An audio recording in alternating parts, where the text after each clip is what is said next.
Another staple for cheerleading would be the acrobatics that we see that amaze us in a cheerleading routine. That would be considered tumbling. Today we're going to show you a couple basic moves in tumbling. I wouldn't suggest teaching these girls any high-level skills unless there's an experienced cheerleader or cheerleading coach that's within reach that you're using for your team.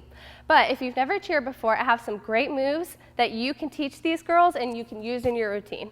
The first one is a cartwheel. It's very basic, and most gymnasts, cheerleaders, any acrobatic athletes will start with this move.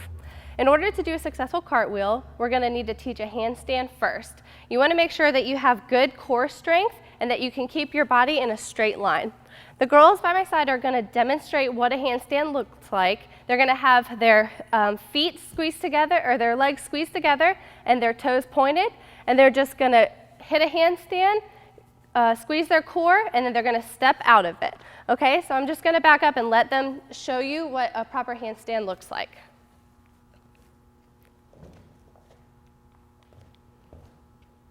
Very pretty. If you notice, when they go up, their feet hit right together. They're straight. They could stay up there for days if we let them, but they came down with control. Next, we're going to have them stand to the side and do a cartwheel. A prep into a cartwheel is going to start with your dominant leg. If you're a righty and you take off running with your right leg dominant. If you would take off running with your left leg, then your left leg dominant. We have a righty and a lefty, right? She's a lefty and a righty, so you're going to be able to see both ways. And for a prep for a cartwheel, you're going to have your dominant leg forward and your arms up, and you're going to push off of that dominant leg to go into your cartwheel skill. Okay, the girls are not going to do a full cartwheel right now. They're just going to do a cartwheel into that handstand position and then come down. Girls, if you want to face me, turn. Okay, go ahead. Squeeze and come down. Very good. Okay, I'm going to show you with my athlete here, if you just want to take a step, as a coach, how we can help transition these athletes into this position to feel that core strength. So she's going to go into her handstand. I'm going to stop her in the middle, squeeze your tummy, and make sure she's really tight, and then she's going to come down. Okay, very good. And we're going to do it again, another drill. While doing a cartwheel, you're going to start facing one way, and as you end the cartwheel, you're going to end facing the exact opposite way. Most athletes who have never done a cartwheel before do the mistake of the gingerbread cartwheel.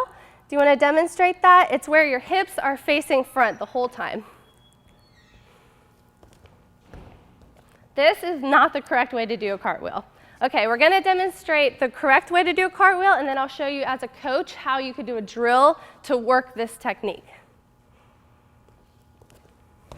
If you notice, her focus was on this wall, and as she came up, her focus was the other way. So we're going to do the same thing. She's going to stop in a handstand, and I'm going to twist her hips and put her in that direction. So stop, twist, and come up. And if you notice, when she comes up, her hands are lean down. Her hands are by her ears the whole time, and her focus is up. It's a good, clean, strong ending. So girls, if you want to demonstrate one more time the proper way to do a cartwheel, toes pointed, and make sure you land really strong. Very good.